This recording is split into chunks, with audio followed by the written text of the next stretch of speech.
mula po sa Paris. At nakatutok mula sa Villamor Air Base, si Mariz Umali.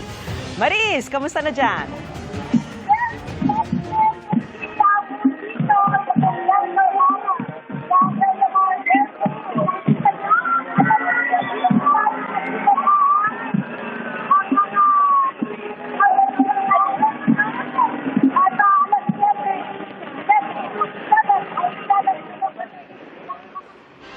Yan po ang tinig ni Mariz Umali. Ang nakikita niyo po ngayon itong live na sitwasyon sa Villamor Air Base.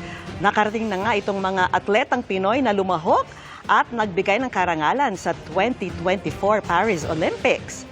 Kabilang siyempre dyan yung two-time Olympic gold medalist na si Carlos Yulo, na nanalo doon nga sa men's gymnastics sa floor at vault. Siyempre, inaasahan din natin ang pagdating ni Ira Villegas na nanalo naman ng bronze medal sa women's flyweight division at Nesty Petesio na nanalo rin ng bronze sa women's featherweight division. Ito na po yung pinaka-best finish ng Pilipinas sa loob ng 6 na dekada ng paglahok natin sa Olympics. At ayan na nga po ang ating golden boy na si Carlos Yulo, na nanalo ng 2 gold medal dito sa 2024 Paris Olympics. Hawak-hawak niya ang watawat ng Pilipinas at proud na proud niyang pinapakita ito sa lahat ng mga well-wishers na nag-aabang sa kanya dyan. Winawagayway nila ang mga Pinoy flag para dito sa ating Pinoy pride na si Carlos Yulo. At ngayon, tawagin po natin si Mariz Umali.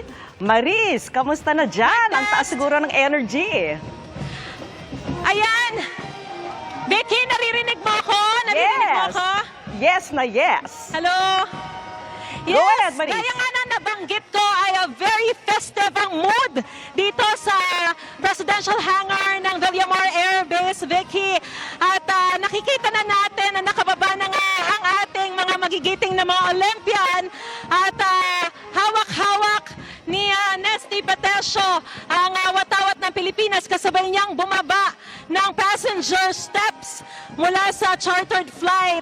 Si Carlos Yulo, ang ating double Olympic gold medalist, at ngayon nakikita natin na sinasalubong sila ng kanilang mga kamag-anak, na sila lamang ang pinayagan na sumalubong para mas mapanatili yung pagiging pribado ng selebrasyon at okasyong ito. Kanina nakita natin isa-isang nagsibabahan ang mga Olympians. 12 po sila na nanggaling sa Paris at sinalubong sila ng mga grade school student ng Villamor Air Base Elementary School na nagsilbing mga honor guards. May mga hawak sila, mga watawat ng Pilipinas at mga bouquet ng mga bulaklak para ipangregalo rin, ipangsalubong yung heroes welcome para sa ating mga syempre mga Olympians.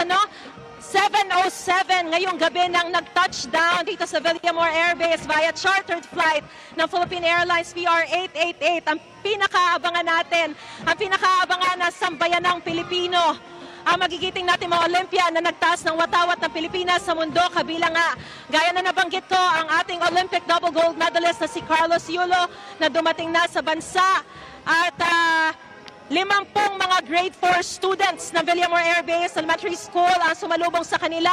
Kasama rin yung mga Olympian na nauna na nga dumating dito at mga pamilya ng mga atletang ito, Bukod kay Kaloy, kasama na nakita natin na dumating ang mga bronze medalists na sina Nesty Petesio at Ira Villegas at iba pa mga Olympian na sina Ando, Elrin, weightlifting, Bakyada and Hergy, boxing, Saniza, John, weightlifting, Hoffman, Lauren, athletics, Yumir, Marshall, boxing, Ernest John Obiena o EJ Obiena, athletics or pole vault, Carlo Payalam, boxing, Vanessa Sarno, weightlifting, John Christopher Tolentino, athletics. 5 Olympian naman ang narito na nakasama sumalubong sa mga Olympian na ito na sina Giovanni Delgaco, Jarod Habsch, Kiyomi Watanabe, Kyla Sanchez, Sam Katantan. At Narito rin ang Philippine Air Force Band para mas maging festive yung mood. 5 ang hindi na sumabay sa pag-uwi ayon sa Office of the Presidential Protocol, Vicky, dahil may iba pa raw silang mga kompetisyon kung saan dumiretso na sila.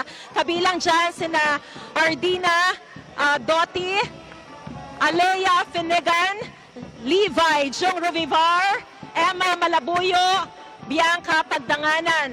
At kasama rin ng buong delegasyon si Philippine Olympic Committee President Bambol Tolentino at iba pang opisyal ng Philippine Olympic Committee. Nauna nang bumaba sila at mga coaches, tanging mga miyembro naman ng pamilya gaya ng binanggit ko ang pinayagan sumalubong sa kanila dito sa Presidential Hangar. At kanina nakausap natin yung ilan sa mga kaanak, si Dominic Cordero Villegas, kapatid, kuya at former coach ni Ira. At sabik na sabik daw sila at proud na proud sa tagumpay ni Ira. At malaking karangalan na raw ito na lumaban si Ira sa Olympics at tuloy ang ensayo para sa LA 2028 Olympics.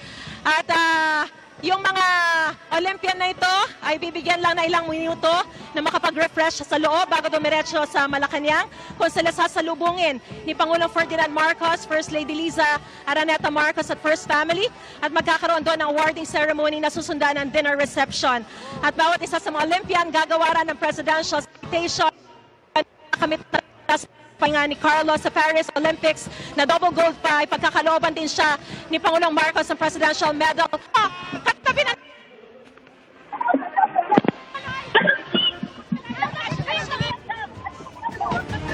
Sobrang, wait lang.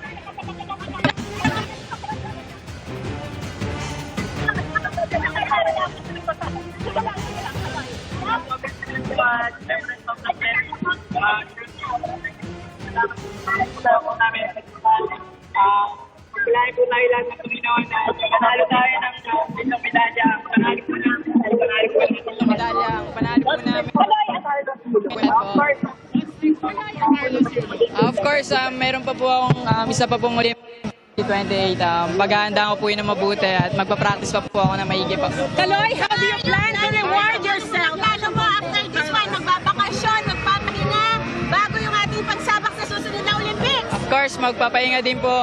Siyempre, kailangan ko gumawa ng mga plano po for the next cycle po ng Olympics. Yun po. Salamat po. How do you plan to reward yourself, Carlos? Carlos, how do you plan to? Balik na po. Sorry.